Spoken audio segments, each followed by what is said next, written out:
Welcome to Inside Access, your inside look at sports here at Minot State. This week we've got Coach Ben Kaszeta, volleyball coach. Coach, how do you like Minot so far? Oh, I'm loving it. It's a great energy, and I love the feel around campus. All right, I'm going to go through you got a long resume. I'm going to go through some points here. You were an assistant coach and recruiting coordinator on the D1 level. Yep. You've been a head coach at the D2 level. You've been a trainer and an assistant for USA Volleyball. You've coached AAU. And there's a long list of stuff that I couldn't even fit in there. What are some of the key takeaways from those stints throughout your career that you've put into your coaching philosophy? I think I've been blessed with some great mentors. Being able to work in the gym with Hugh McCutcheon, the Olympic coach, and being able to spend a lot of time with Kim Barrington when out at Eastern Michigan. I still use her today as a great mentoring coach, as someone to be able to bounce ideas off of, to kind of talk about the different places in the season.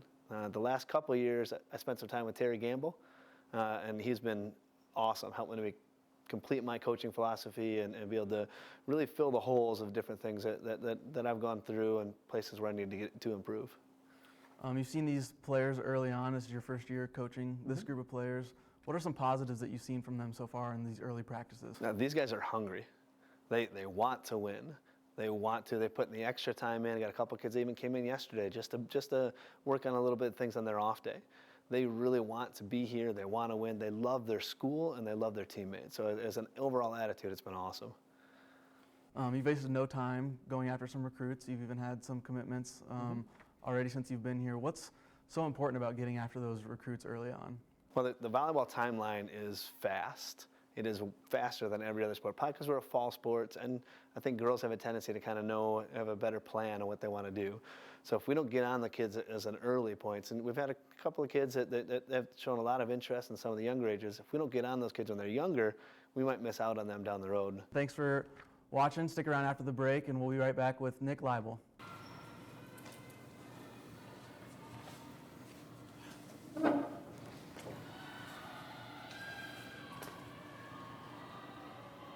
Hello and welcome to this week's Marcel Minute, and I'm Marcel Brinson. I'm a senior on the football team and a broadcast major, and I'm here with Brianne Hatfield. She is a senior captain on the defense of the women's soccer team here at Minot State. And hello, Brianne. How are you doing today? I'm doing well. How are you? Good. So first question, what brought you here to Minot? I know you're from California, and you know it's a long way from home. Not everyone's ready to be away from home. You know, your mom and everything. I know you're close with your mom probably. Of course. So can you just tell me, what brought you here? That's an interesting story. My senior year, I was choosing between Santa Barbara or UCLA, and I played travel soccer since I was 8 years old. And one day I just get a call from him saying, hey, you want to come to North Dakota and play some soccer?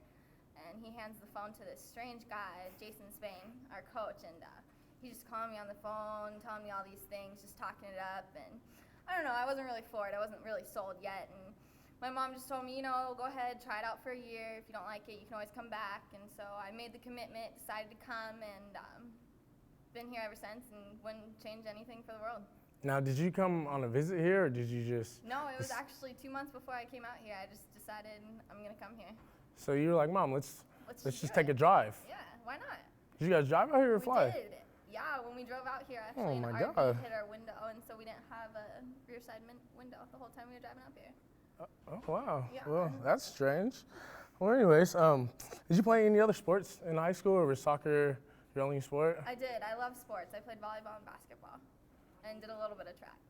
Now, did you think about playing any of those sports in college, or was soccer just I that wasn't going to go to college for sports, actually. I was just going to go purely on academics, and I don't know, I just decided why not play 4 more years.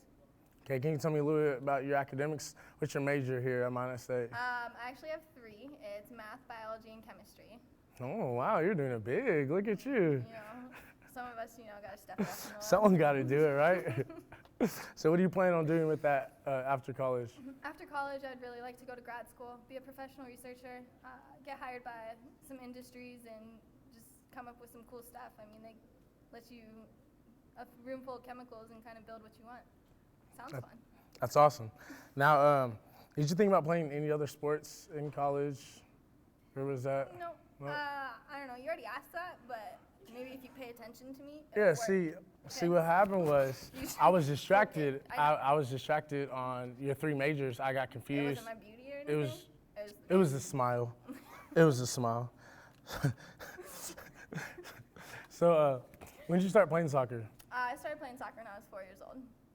Is that something that your mom made you do? Did she just sign you up one day and just say, Brian Hatfield, you were playing soccer? She or? did. My very first game, I didn't really know the rules. I grabbed the ball, picked it up, and threw it in the goal, and I was all excited. I mean, I scored a goal, and the ref said I couldn't do that, so I was kind of bummed, but I stuck with it and kind of got a little better. That's real. So, I know everyone has a pregame ritual. You know what I mean? Some people like to go meditate, some like to listen to loud music, but what is your pregame ritual? I do a little bit of both. The night before a game, I don't know, lately I love to go on the field, just visualize and see myself on the field doing the plays. The day of the game, we always have a practice before, team breakfast, and then, you know, do some twerking in the team room, get loose up. Some twerking in the team room. Yes. What is twerking? It's actually a dance. You can YouTube it. I'm sure you'll find all kinds of good stuff. Okay. You guys don't do like the nay or like the whip or anything? Maybe this year. I mean, last year was all about the twerk. Oh yeah, this year, New Year. Yeah. New Year. Do you have a favorite song? Favorite pregame song? I do. Remember the Name by Fort Minor. It's actually gonna be my walkout song this year. Can you sing a little bit of it? I'm not very good at singing. Can It's more about you the give beat. us a beat? You gotta like go to the beat. Well, what's the beat? Dun, dun, dun, dun, dun, dun, dun. All right, awesome. well, on that note, we will wrap it up. Thank you, Brian Hatfield. Thank you, Marcel Minute. All right, we're back here with Nick Liebel, one of the senior golfers on the men's golf team. Nick, how you doing? Good, how are you? Pretty good, pretty good. You had a pretty good season last year. You shot a 70 was your low score, and you even won an event, the Alliant Invite in Vegas. That's pretty cool, winning a golf event in Vegas. Pretty big deal. Yeah. It was a smaller tournament, just a duel against a couple teams, but it was early in the year, so I mean, no one's playing their best early in the spring, especially up here north, but I played okay, good enough to win, I guess. But, I mean, it wasn't the tournaments we'd like to win or I'd like to win, but it's a good start, I guess. What have you been doing this off-season to keep up that success? Basically, just playing as much as I can. I mean, obviously I work during the summer, and so it does hold me back a little bit, and I don't work at a golf course, so I don't play all the time. But I play every week. I mean, more than once. Obviously, every Thursday there's a men's night out at the course, so I go out and play there, have a little competition, you know, just with some other guys. But other than that, just going out on the weekends, traveling around to courses around the state. My course is just a 9-hole course, small town. So I go to try to get out to Bismarck and Williston and play out bigger courses, nicer, tougher courses. But other than that, just practicing, I guess. I don't know, it's golf. It's kind of an individual game. So you kind of just, it's not an individual game, but at a point to it is, you know. So just practicing as much as I can, playing. But have you had any really, really good rounds this summer? I did have a few really good rounds. One of the better rounds was I went to Links, North Dakota, Red Mike up in Williston with Coach and a couple other guys, and I did a good job of beating Coach that day. So he'll be proud to hear that. He was talking a little bit of smack, but I got him, so that was good. I putted really well that day. I did a lot of good things there, so it was good to do that in front of him in the off season. But other than that, I mean, a lot of good rounds, but nothing too crazy, I guess. But Cameron O'Keefe was a guy that for Minot State was a pretty big name in men's golf, and you lost him after last year. What are you guys going to do to make up for that loss, both on the course and then in leadership? Well, I don't really know if you can make up for him completely. Granted, I mean, you can do it in bits and pieces, but he was pretty stellar. I mean, consistent-wise, he was always, you know, low 70s, you know, no matter, regardless of the weather, the guy was really consistent. So that's going to be tough. I mean, we got a few incoming freshmen that I have only played with them once, but they're showing some good things. Leadership-wise, yeah, it's going to be different not having Cowan. Cowan knew basically everyone on campus and everyone in the conference because everyone liked Cowan, and that's just how Cowan was. But we'll just have to. Carson and I, Cowan's brother, we've been here for a few years now, and we'll just have to kind of step in and do our part to do the best we can, I guess. But played basketball in high school. You were also actually named to 2 all-district teams during your playing time. Do you still have the hoop game going? You know, no, I don't as much as I used to. I don't play near as much basketball as some of the other guys still do in college, but I mean, I'm on the city league team in Minot during the winter, and I try still, I guess, but it's about, I wouldn't say I could take on anyone too good, so. All right, well, Nick is going to take us out on the course a little later and give us some putting tips, so stick around after the break for that.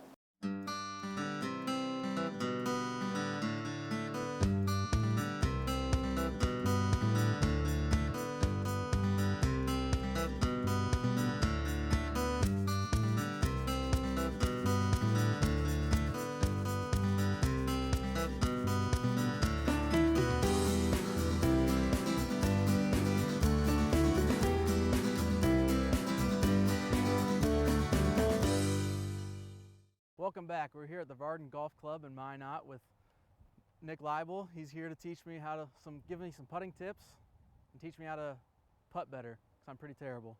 All right, let's do one without any tips. We'll see how good I am.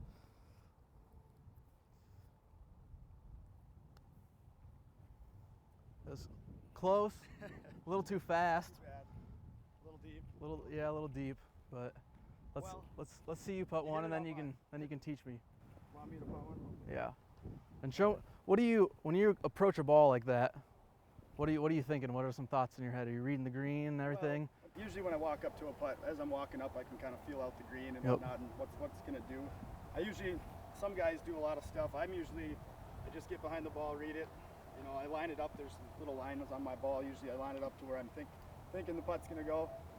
I usually just step up, take 2 practice swings, or putts, I guess you want to say, and then I'm ready to go. I'm a pretty quick putter. And usually I'll just go after that. But see, I left it a little bit short. Yeah. Better short than long, though, you know. Well, sometimes he scared me with the speed of the green. So, but that's basically all I do when I putt. I mean, I think routine's a big thing when it comes to putting. It's kind of like if you guys don't play golf very often. If you think a basketball player, a free throw, they're always going to do 2 dribbles, spin and shoot. You know, that's the same thing for me. I think in putting, I guess that's how I look at it. Consistency's big all the time in golf. I mean, you always want to. Your impact's your most important thing. If you're coming through the ball in the wrong way, you're going to hit it not on line, your putt on line. If you're going to push a putt or pull a putt, you're not getting your same impact, you're not consistent. I think that goes a long way. So I'll show a tip on how to maybe improve your consistency with your stroke and get through the ball accurately so you can go on line. All right. So what I usually do is I'll just set up, usually I try to find like a perfectly straight putt, because that way if you hit it on line, it'll go in, and you know it will if it's perfectly straight. This one might not be perfectly straight, but I just get a putter length, 2 tees, just like that, and I'll just put your ball right in the middle of it, so your putter's a little, I'll give you some leeway though. Yeah. Mine's That'll be perfect. A little bit longer. Wider, but Yep. if you can get through that perfectly, at least it'll go on line. So let me do some practice ones real quick. So what would you say is the strength? Ooh, hit it on the backswing. What would you say is your strength? Are you more of a distance guy or a short game or putting? Is that your skill set? My short games are around the green. My putting's okay. I think my chipping and getting up and down, I'm pretty good at that usually. So, yeah. All right, so let's try out your technique here.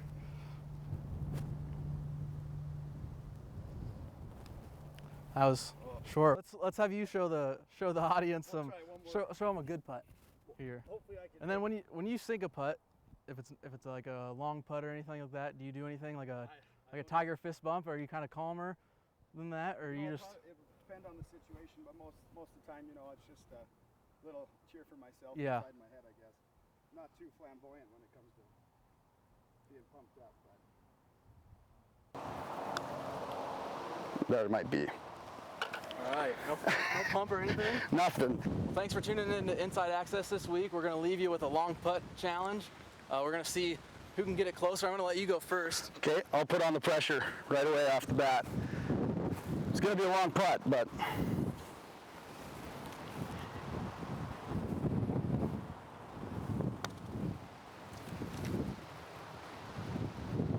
pretty good speed. Yeah. It's a little offline, but. Ooh. Oh. Push it. Push the putt. That's okay. Can we get a fist pump?